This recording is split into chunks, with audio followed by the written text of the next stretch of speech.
Good morning students. मैं आपका विवेक तिवारी नवीन school से। अपन बात कर रहे थे विश्व की प्रमुख जनजातियों के बारे में। इसमें हमने एस्किमो, बुशमैन और भील जनजाति तक हमने पढ़ लिया था। अब हम आगे की जो जनजाति है गोंड जनजाति के बारे में बात करेंगे। आपका यह लेसन नंबर 2 का अंतिम भाग है। इसमें गौंड जनजाति के बारे में हम विस्तार पूर्वक अध्ययन करते हुए इसे अंतिम चरण में ले जाएंगे। यह आपका लेसन जो है 7 चल रहा है। इसमें आप देखेंगे कि किस प्रकार गौंड जनजाति के बारे में बात करेंगे। यह राजस्थान के अंदर या विश्व भारत में किस तरीके से पाई जाती है, कहाँ का इनका निवास क्षेत्र है, किस प्रकार ये जनजाति अभी वर्तमान समय में सर्वाइव कर रही है, इनका किस तरीके से आधुनिक संस्कृति से संपर्क है, इनका सभी का विस्तार पूर्वक अध्ययन हम अभी इस टॉपिक में देखेंगे। साथ ही इस जनजाति को किस वजह से जाना जाता है, इस जनजाति का किस प्रकार विकास हुआ, उस बारे में हम जानते हैं। तो बच्चों, हम देखेंगे कि गौंड जनजाति क्या है, इसके बारे में विस्तार पूर्वक अध्ययन करते हैं। यह विश्व की सबसे बड़ी जनजातीय समूह है। गौंड जनजाति विश्व की सबसे बड़ी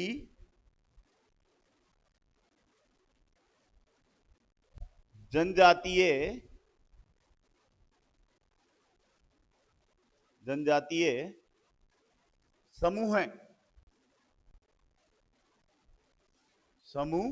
है। भारतीय प्रायद्वीप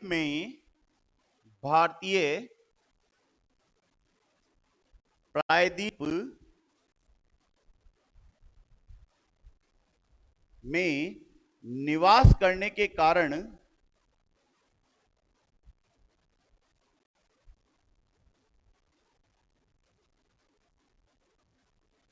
इस जनजाति को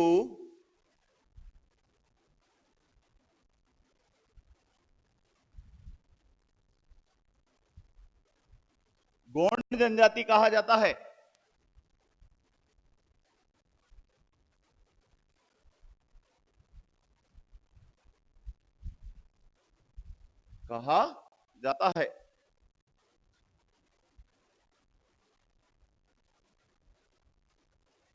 देखिए, दो लाइनों को देखेंगे।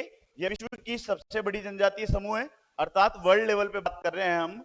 तो जो गौंड जनजाति है यह विश्व की सबसे बड़ी जनजातीय समूह है तथा भारतीय प्रायद्वीप में निवास करने के कारण इसे गौंड जनजाति के नाम से जाना जाता है।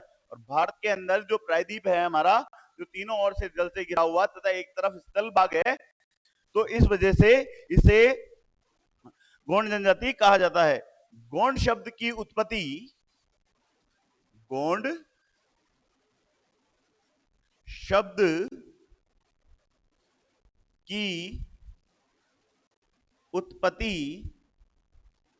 जो जनजाति है, जो गौंड कहा गया, इस शब्द की जो उत्पत्ति है उसके बारे में बात कर रहे हैं कि गौंड शब्द कैसे पड़ा। गौंड शब्द की उत्पत्ति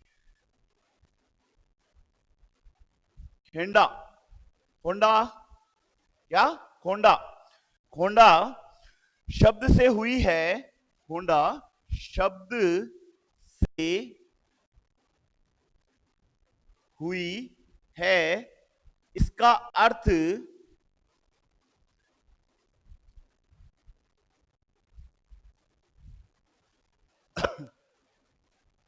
जो खेंडा शब्द है बेटा, ये गौंड जनजाति की उत्पत्ति का कारण है। इस शब्द से हुई है, इसका अर्थ पहाड़ी होता है। क्या होता है? पहाड़ी होता है। अर्थात जो गौंड जाति की उत्पत्ति जिस शब्द से मानी जाती है वो खोंडा शब्द है, और इसकी जो विकास हुआ उसका अर्थ मतलब है पहाड़ी क्षेत्र में निवास करने वाली जनजाति को खोंडा तथा गौंड जनजाति का कारण माना गया है। तो देखेंगे, विश्व की सबसे बड़ी जनजातीय समूह है, अर्थात गौंड जो जनजाति है वो विश्व की सबसे बड़ी जनजातीय समूह है। दूसरा, प्रायद्वीपीय भारत में निवास करने के कारण इस जनजाति को गौंड जनजाति कहते हैं। तीसरा, गोंड शब्द की उत्पत्ति होंडा शब्द से हुई है, इसका अर्थ पहाड़ी होता है। नेक्स्ट देखेंगे बेटा इसके आगे, गोंड अपने आप को, गोंड अपने आप को कोल, ध्यान रखना, कोल या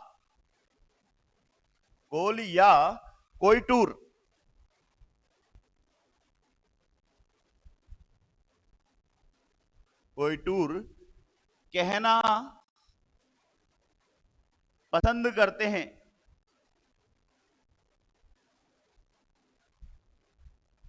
मतलब जो कोयटूर कहना अच्छा लगता है, अच्छा लगता है। तो देखेंगे वापस, गोंड जो जनजाति है वो विश्व की सबसे बड़ी जनजातीय समूह है। भारतीय प्रायद्वीप में निवास करने के कारण इन्हें गोंड कहा जाता है। गोंड शब्द की उत्पत्ति होंडा शब्द से हुई है, जिसका अर्थ पहाड़ी होता है। गोंड अपने आप को कौल और कोयटूर कहना पसंद करते हैं, अच्छा लगता है उन्हें इस नाम से सुनना। आगे देखेंगे, 16वीं व 18वीं सदी, 16वीं व 18वीं सदी में गोंड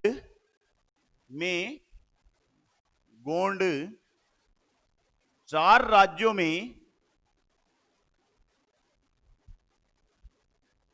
शासन किया करते थे, शासन किया करते थे। क्या था साहब? जो गोंड है वो 16वीं व 18वीं सदी में 4 राज्यों में शासन किया करते थे। इनके राज्यों के नाम थे गढ़मांडला, पहले नंबर पे था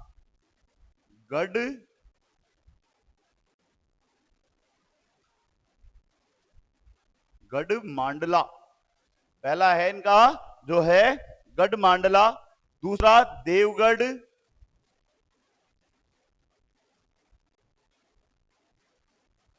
तीसरा चांदा,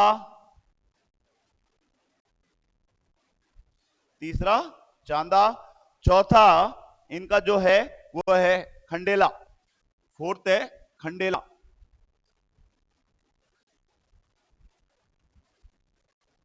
खेड़ला है बेटा, खेड़ला, सॉरी खेड़ला, चौथा खेड़ला। तो देखेंगे 16वीं व 18वीं शताब्दी में गोंड 4 राज्यों में शासन किया करते थे। इनके राज्यों के नाम हुआ करते थे गढ़मांडला, देवगढ़, चांदा और खेड़ला। ये 4 राज्यों में इनका शासन हुआ करता था। आगे देखेंगे 1940 में 1940 में मराठाओं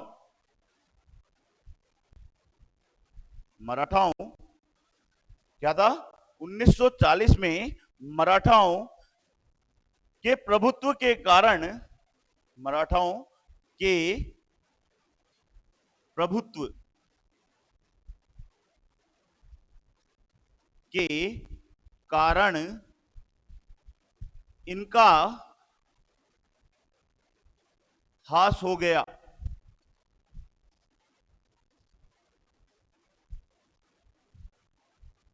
अर्थात ये समाप्ति की तरफ बढ़ने लगे।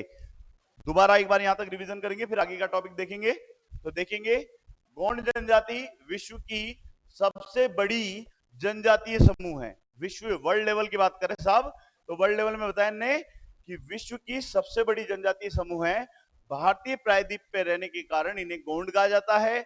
और गोंड शब्द की उत्पत्ति होंडला शब्द से हुई है, जिसका अर्थ पहाड़ी होता है। क्योंकि ये दुर्गम एवं पहाड़ी क्षेत्रों में निवास करते हैं, इस वजह से होंडला शब्द का प्रयोग कर इससे पहाड़ी नाम दिया गया है। गोंड अपने आप को कौल व कोयटूर कहना अच्छा लगता है। उन्हें अपने आप को कौल कहला लो, कोयटूर कहला लो, तो उन्हें बहुत प्रसन्नता होती है। ठीक है, 16वीं व 18वीं शताब्दी में गोंड 4 राज्यों में शासन किया करते थे। इनके जो शासन करने का एरिया था वो 4 राज्यों में बटा हुआ था। कौन कौन से? गढ़मांडला, देवगढ़, चांदा और खंडेला। ये इनके 4 राज्य जहां पे ये लोग शासन किया करते थे। आगे अंतिम लाइन, 1940 में मराठाओं के प्रभुत्व के कारण इनका ह्रास होना प्रारंभ हो गया था। ये आपका पूरा गोंड जनजाति का सामान्य परिचय है। अब आगे बात करेंगे हम निवास क्षेत्र के बारे में। तो आप निवास क्षेत्र देखेंगे बेटा।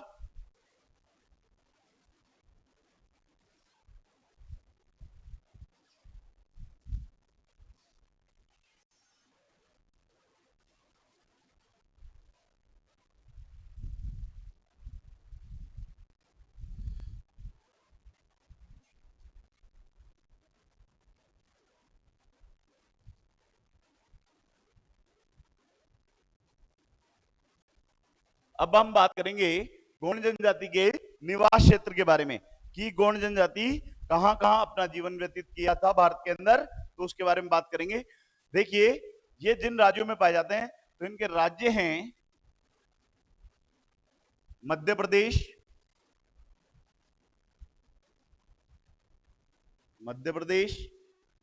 छत्तीसगढ़, जो मध्य प्रदेश, छत्तीसगढ़, झारखंड,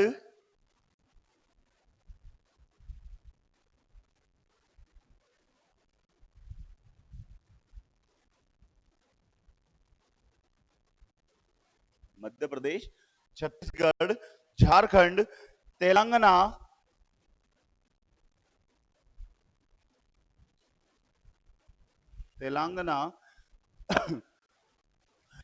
महाराष्ट्र,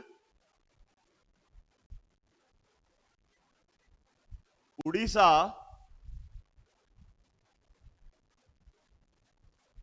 मध्य प्रदेश, तेलंगाना, छत्तीसगढ़, उड़ीसा, असम,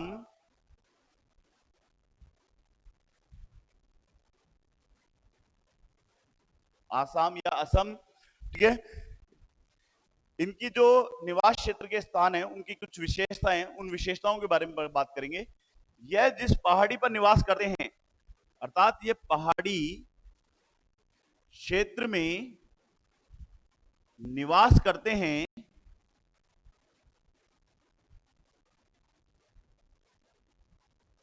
वह धरातल से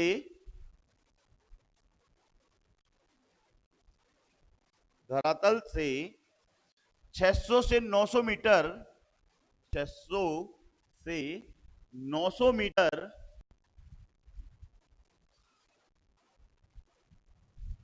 600 से 900 मीटर ऊंचाई पर होती है।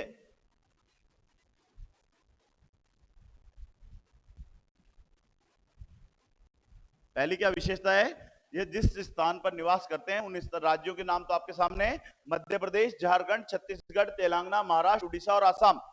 उसके बाद में ये जिस पहाड़ी क्षेत्र में निवास करते हैं उस पहाड़ की ऊंचाई, अर्थात जिस धरातल से 600 से 900 मीटर ऊंचाई पर होते हैं, तथा इनके क्षेत्र में, नेक्स्ट है, इनके क्षेत्र में प्रमुख नदियां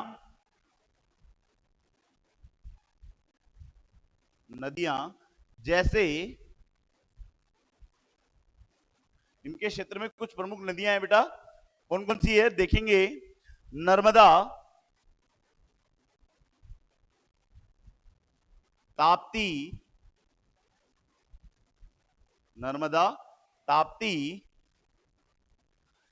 सोन,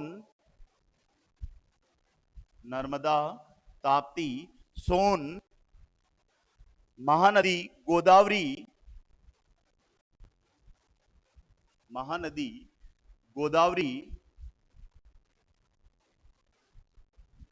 का उद्गम क्षेत्र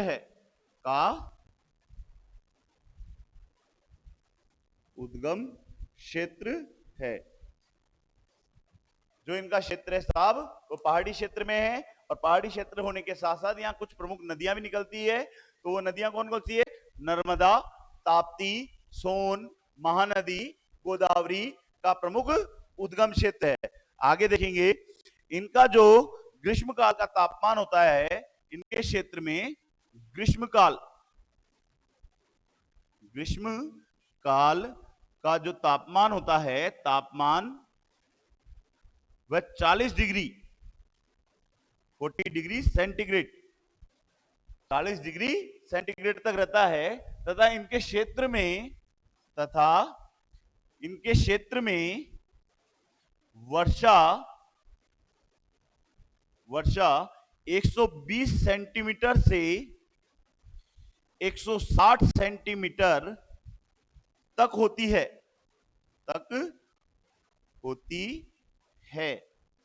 जो इनके क्षेत्र में वर्षा होती है वो 120 सेंटीमीटर से 160 सेंटीमीटर तक होती है। अब एक बार निवास क्षेत्र पे फिर वापस ध्यान देंगे और इसको एंड करेंगे। देखेंगे इसका राज्य क्या क्या है, मध्य प्रदेश, झारखंड, छत्तीसगढ़, तेलंगाना, महाराष्ट्र, उड़ीसा, आसाम, ये इनके प्रमुख राज्य हैं जहां ये लोग निवास करते हैं। दूसरी इनके राज्य क्षेत्र की क्या क्या विशेषता है, यह पहाड़ी क्षेत्रों में निवास करते हैं जो धरातल से 600 से 900 मीटर ऊंची होती है। अर्थात जो क्षेत्र समतल भाग है उस समतल भाग से 600 से 900 मीटर ऊंचाई पर ये निवास करते हैं। इनके क्षेत्र की प्रमुख नदियां नर्मदा, ताप्ती, सोन, महानदी, गोदावरी का उद्गम क्षेत्र है। इसके अलावा इनका जो क्षेत्र है वहां तापमान 40 डिग्री सेंटीग्रेड तक रहता है। इसके अलावा इनके वर्षा वाला जो क्षेत्र है इसमें वर्षा 120 सेंटीमीटर से 160 सेंटीमीटर तक होती है। अब आगे आप देखेंगे बेटा इनकी आर्थिक क्रियाएं। अब हम नया टॉपिक लेंगे, आर्थिक क्रियाएं।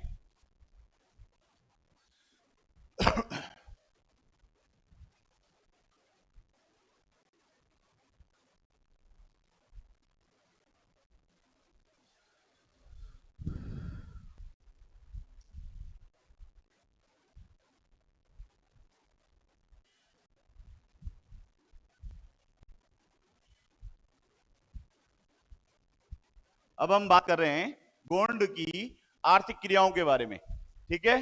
तो आप देखेंगे इनकी आर्थिक क्रियाएं, यह लोग आत्मनिर्भर होते हैं। सबसे पहले बात करेंगे इनकी विशेषता कि यह लोग आत्मनिर्भर होते हैं। यह लोग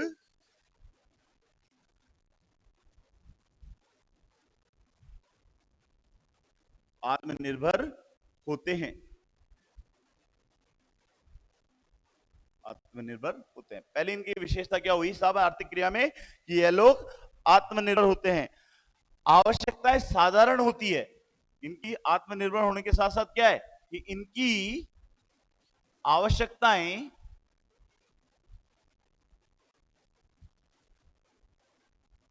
आवश्यकता साधारण होती है, साधारण होती है। कारण क्या है, वातावरण के मध्य रहते हैं, तो वातावरण के मध्य रहने के कारण इनकी आवश्यकताएं कैसी बेटा, साधारण है। और साधारण का मतलब वातावरण के मध्य रह करके ये जब अपनी आवश्यकताओं को पूर्ति करते हैं तो इनको सिर्फ वातावरण से मतलब होता है। इस कारण इनकी आवश्यकताएं जो होती है वह कैसी होती है, साधारण होती है। नेक्स्ट, यह कृषि आखेट, यह कृषि आखेट, पशुपालन,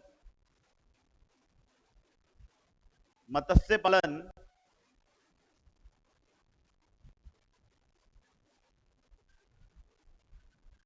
भोजन संग्रहण,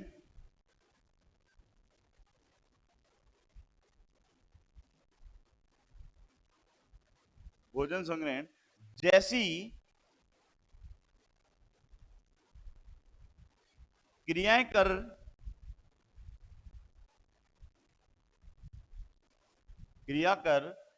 अपने जीवन को चलाते हैं, अपने जीवन को चलाते हैं।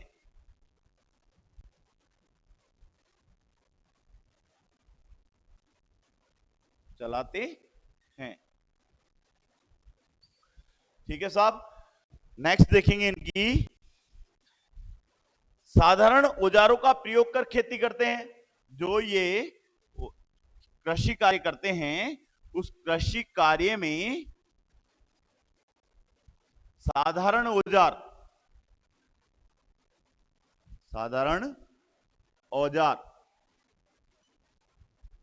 ट्रैक्टर वैक्टर नहीं, साधारण औजार से मतलब पावड़ा, गेती, कुदाली, इनका प्रयोग करके ही ये कृषि कार्य करते हैं। बीज को छिटक के बोते हैं तथा ये ट्रैक्टर वगैरह का प्रयोग नहीं करते हैं, ये पावड़े से खोदा और बीज को छिटक करके बो देते हैं। तो इस प्रकार से ये लोग साधारण औजारों का प्रयोग करते हैं। बीज बोते समय या बीज बोने के बाद, बीज बोने के बाद यह माता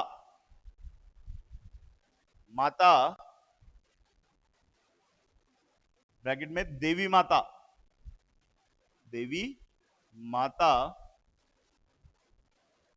बीज बोने के बाद यह देवी माता और जंगल के अन्य देवताओं को पशु बलि देते हैं। देवी माता और जंगल के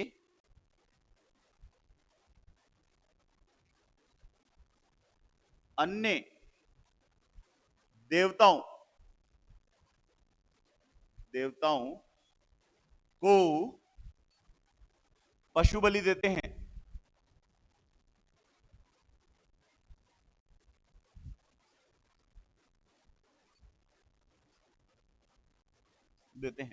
साहब क्या करते हैं, ये बीज बो लेते हैं और बीज बोने के बाद में जैसे इनके बीज बो जाए तो अच्छी कामना, अच्छी कृषि करने के लिए क्या करते हैं, देवी माता अर्थात माता रानी को तथा जंगल के अन्य देवताओं को पशु बलि देते हैं और पशुओं को काट करके उनकी बलि देते हैं। इसके आगे देखेंगे आप, पेंडा कृषि इनकी एक कृषि है, मोस्ट लगा के लिखेंगे, मोस्ट करके, पेंडा कृषि, मोस्ट कृषि बेटा जो कहां की जाती है, मध्य प्रदेश में की जाती है। यह कृषि है जो पेंडा कृषि है, इसे मध्य प्रदेश में की जाती है। इसे पहाड़ी ढालों पर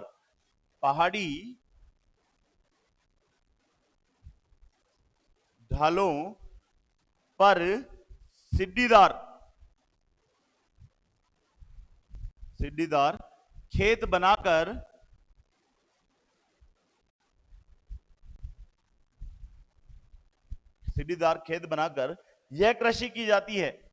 यह कृषि की जाती है। इनकी एक महत्वपूर्ण कृषि है जिसका नाम है पेंडा कृषि।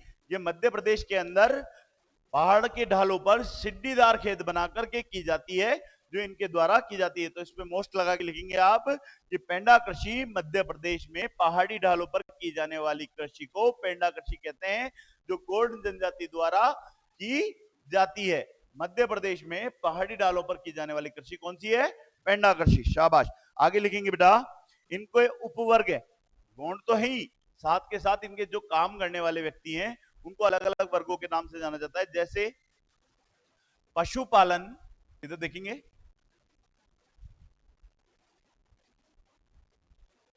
पशुपालन करने का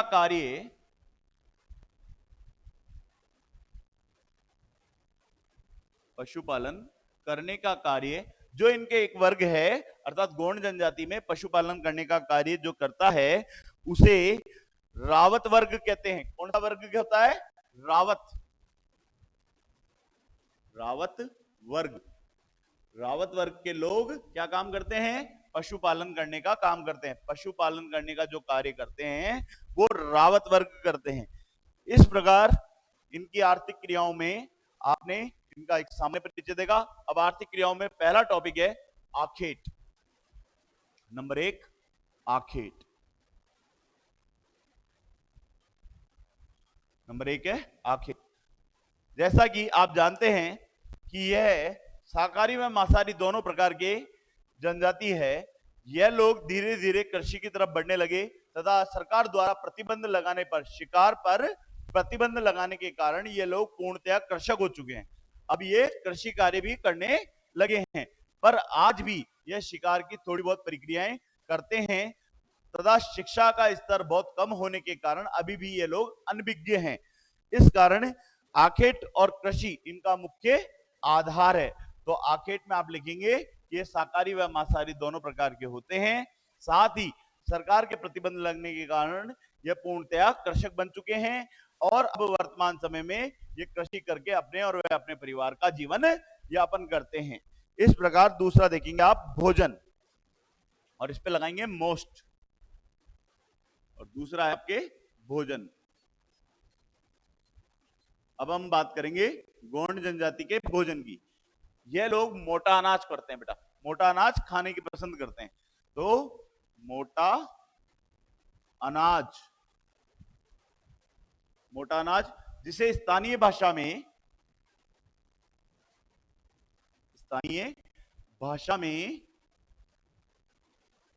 इनका जो मोटा अनाज, फॉर एग्जांपल ज्वार बाजरा मक्का, इसे स्थानीय भाषा में कोदू व कुटकी कहा जाता है। क्या कहा जाता है? कोदू व कुटकी, कोदू व कुटकी,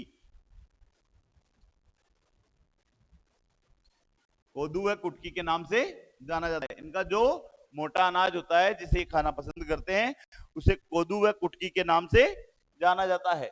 इनका जो स्थानीय भोजन है वो कोदू व कुटकी के नाम से जाना जाता है, जो इनका प्रमुख खाद्यान्न है।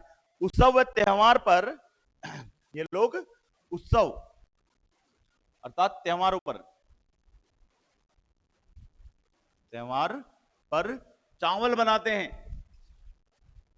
चावल इनका प्रिय भोजन है, अर्थात त्योहार पर क्या करते हैं ये लोग? चावल बनाते हैं साहब, चावल बनाते हैं। जैसे गोंड भील में आपने पढ़ा था, चावल को क्या कहा जाता था? चोखा, चावल को चोखा, अर्थात वो भी चावल बनाते थे। तो इधर गोंड भी क्या करते हैं? त्योहार और उत्सवों पर चावल बनाते हैं। ठीक है, आगे देखेंगे बेटा, ये मांस व शराब का सेवन भी करते हैं। ये लोग वैसे आम दिन भी करते हैं और त्योहारों पर मांस, शराब व धूम्रपान करते हैं। ये लोग मांस, शराब व धूम्रपान का भी सेवन करते हैं। इस प्रकार इनके भोजन की प्रक्रिया होती है। एक बार हम आर्थिक क्रिया को वापस रिवाइज करेंगे, फिर आगे की टॉपिक की तरफ चलते हैं। इनकी आर्थिक क्रिया देखेंगे, यह लोग आत्मनिर्भर होते हैं, अर्थात किसी पे पराधीन नहीं होते, खुद अपने आप में स्वावलंबी होते हैं। नेक्स्ट, इनकी आवश्यकताएं साधारण होती है, शाबाश। आगे देखेंगे, यह कृषि, आखेट, पशुपालन, मछली पालन, भोजन संग्रहण जैसी क्रियाएं करते हैं। भोजन संग्रहण मतलब जंगल में जाकर कंद मूल फल इकट्ठे करना तथा उनको एकत्रित करना संग्रहण कहलाता है। अपना जीवन यापन करते हैं। कृषि कार्य साधारण औजारों द्वारा किया जाता है। अपने जैसे ट्रक वगैरह नहीं इनके पास, ट्रैक्टर ट्रक वगैरह इनका प्रयोग नहीं करते। ये क्या करते हैं? पावड़ा, कुदाली, गैती द्वारा ही खेती का कार्य करते हैं। उसके बाद में बीज बोने के बाद माता, माता मतलब देवी माता, देवी माता व जंगल के अन्य देवताओं को पशु बलि देते हैं। जब ये लोग खेती करने के बाद में, बीज बोने के बाद में क्या करते हैं साहब? अपने देवी देवताओं और जंगल के अन्य देवताओं को भी पशु बलि देते हैं। आगे देखेंगे, पेंडा कृषि जो मध्य प्रदेश में की जाती है, उसमें मध्य प्रदेश के अंदर पहाड़ी ढालों पर सीढ़ीदार खेत बनाकर अर्थात सीढ़ी नुमा कृषि करके जो खेती की जाती है उसे पेंडा कृषि कहा जाता है, जो कि मध्य प्रदेश में की जाती है। नेक्स्ट देखेंगे इनका आखेट, सॉरी एक बार ये और देख लीजिए, पशुपालन करने का कार्य कौन सा वर्ग करता है? रावत वर्ग करता है। इनमें जो एक वर्ग है जो पशुपालन का काम करेगा वो रावत वर्ग करता है। आखेट, आखेट के बारे में देखेंगे तो ये शाकाहारी व मांसाहारी होते हैं, पर वर्तमान समय में सरकार द्वारा शिकार पर रोक लगाने की वजह से यह पूर्णतया कर्षक हो चुके हैं। नेक्स्ट देखेंगे भोजन, इन्हें मोटा अनाज बहुत पसंद होता है जिसे स्थानीय भाषा में कोदू व कुटकी कहा जाता है, अर्थात ज्वार बाजरा मक्का को ये लोग कोदू व कुटकी के नाम से जानते हैं। ये त्योहार पर उत्सव पर चावल का बनाते हैं, अर्थात चावल खाना पसंद करते हैं, और साथ ही मांस, शराब व धूम्रपान करना भी इनके लिए आवश्यक माना जाता है। ये लोग उत्सव त्योहार पर शराब, मांस वह धूम्रपान करते हैं। आगे देखेंगे बेटा आप लोग, देखिए आपने भोजन के बारे में देखा, अब हम गौड़ जनजाति के वस्त्रों के बारे में बात करेंगे। यह वर्तमान समय में आम आदमी के संपर्क में आने के कारण इनके वस्त्र हमारे जैसे सामान्य होते हैं। इनमें पुरुष धोती कुर्ता पजामा पहनते हैं तथा महिलाएं ओढ़नी काचली लहंगा घाघरा इस तरीके के वस्त्र पहनती हैं। अब यह लोग भी शहरी लोगों के संपर्क में आने लगे हैं, इसके वजह से इनके पहनावे में परिवर्तन आने लगा है, अर्थात इनका पहनावा सामान्य व्यक्तियों के जैसा हो गया है। आगे बात करेंगे बेटा अपन, तो इनके जो थोड़े से इनके पहनावे के अंदर जो परिवर्तन है वो क्या है हमसे अलग। एक तो इनमें शरीर गुदवाने की प्रथा पाई जाती है, शरीर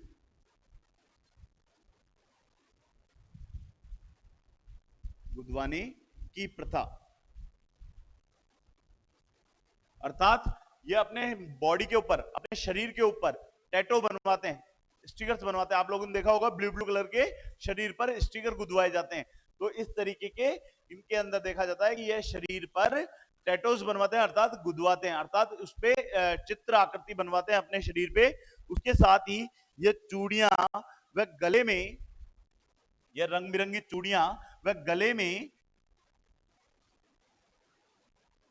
में काले मनका या मनके की माला या हार पहनते हैं।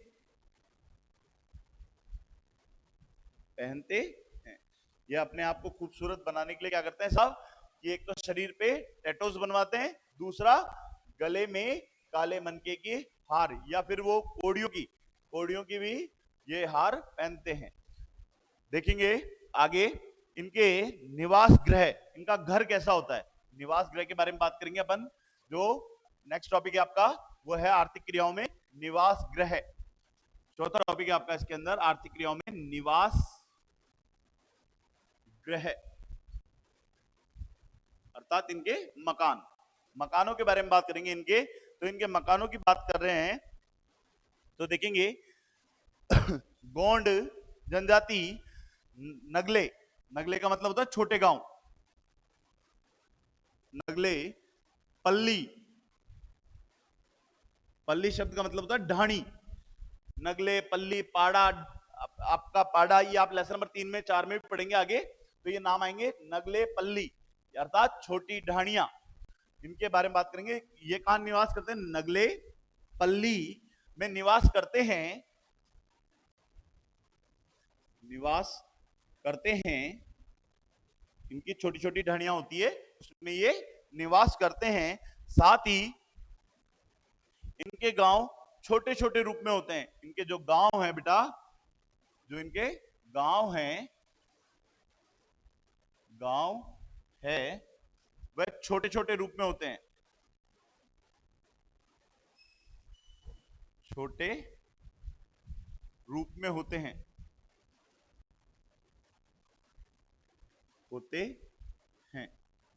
इनके जो गांव हैं वो छोटे छोटे रूप में होते हैं। आगे देखेंगे आवास बनाने हेतु यह शगुन निकलवाते हैं, अर्थात मकान बनाने से पहले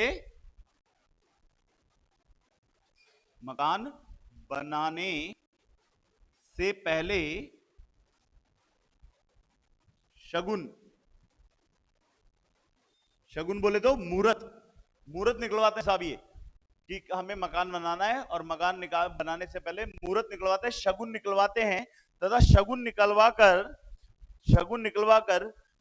उस स्थान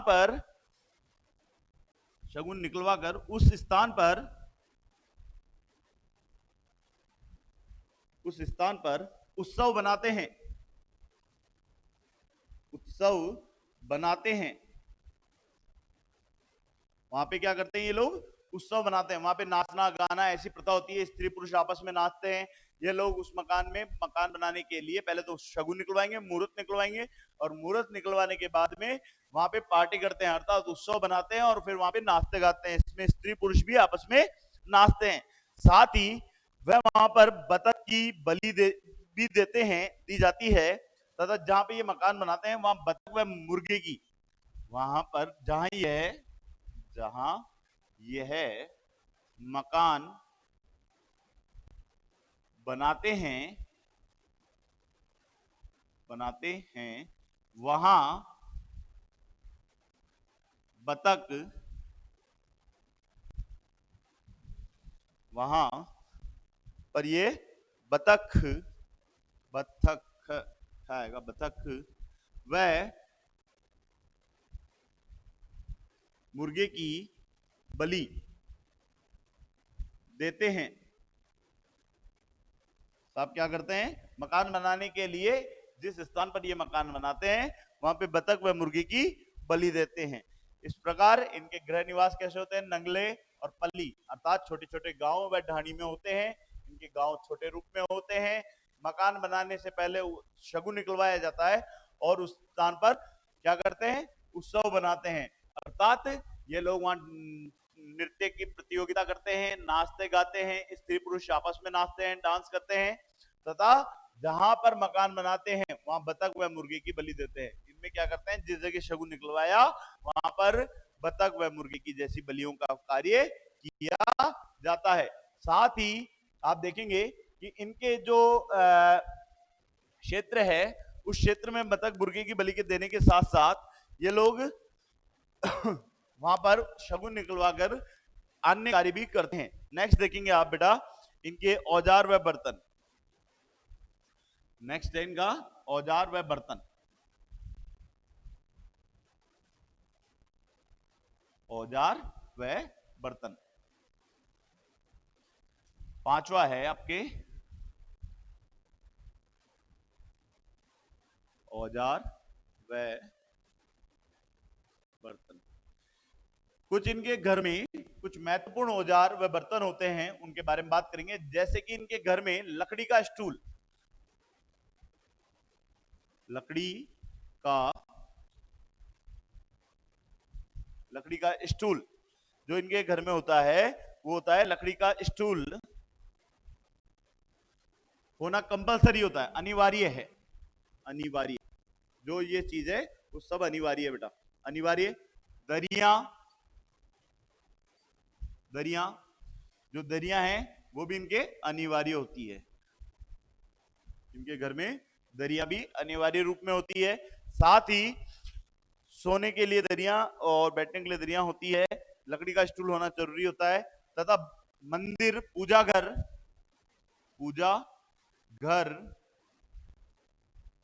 पशुओं का बाड़ा,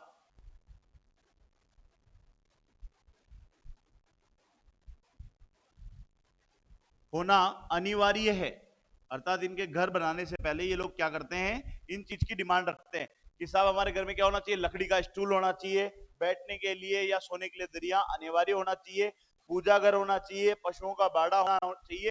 अर्थात ये कंपलसरी चीजें इनके मिलनी आवश्यक होती है। इनके घर में डिसाइड करते हैं कि साहब पहले पहले हमें ये औजार व बर्तन होना चाहिए। साथ ही खेती करने के लिए फावड़ा, कुदाली, खुरपी, इस तरीके के छोटे साधारण औजार भी इनके घर में पाए जाते हैं। आगे देखेंगे बेटा इनके बारे में जो नेक्स्ट टॉपिक है आपका, अर्थात ये आर्थिक क्रियाओं में ये आपके टॉपिक कंप्लीट हो गए। एक बार रिवाइज कर देता हूं। आखेट ये कर्षक व मांसाहारी शाकाहारी दोनों प्रकार के हैं। वर्तमान में प्रतिबंध लगने के कारण इनके जो आखेट है वो रुक गया है, इस वजह से ये पूर्णतः कर्षक बन चुके हैं। भोजन ये लोग मोटा अनाज खाना पसंद करते हैं जिसे कोदू व कुटकी के नाम से जाना जाता है। ठीक है। वस्त्र साधारण वस्त्र पहनते हैं, आप और मेरे जैसे वस्त्र पहनते हैं। ये इन्हें पुरुष धोती कुर्ता कमीज पहनते हैं तथा स्त्रियां पेटीकोट, ब्लाउज, आपके घाघरा, लुगड़ी जैसे वस्त्र पहनती हैं। तथा निवास गृह, इनका जो निवास गृह होता है, ये निवास गृह बनाने से पहले मकान का शगुन निकलवाते हैं और शगुन निकलवाने के साथ साथ जहां पे मकान बनाना है वहां पे मुर्गे व बतख की बलि देते हैं। साथ ही उत्सव बनाते हैं और उत्सव बनाने का मतलब यह है कि वहां पे नृत्य किया जाता है तथा स्त्री पुरुष इस नृत्य में भाग लेते हैं।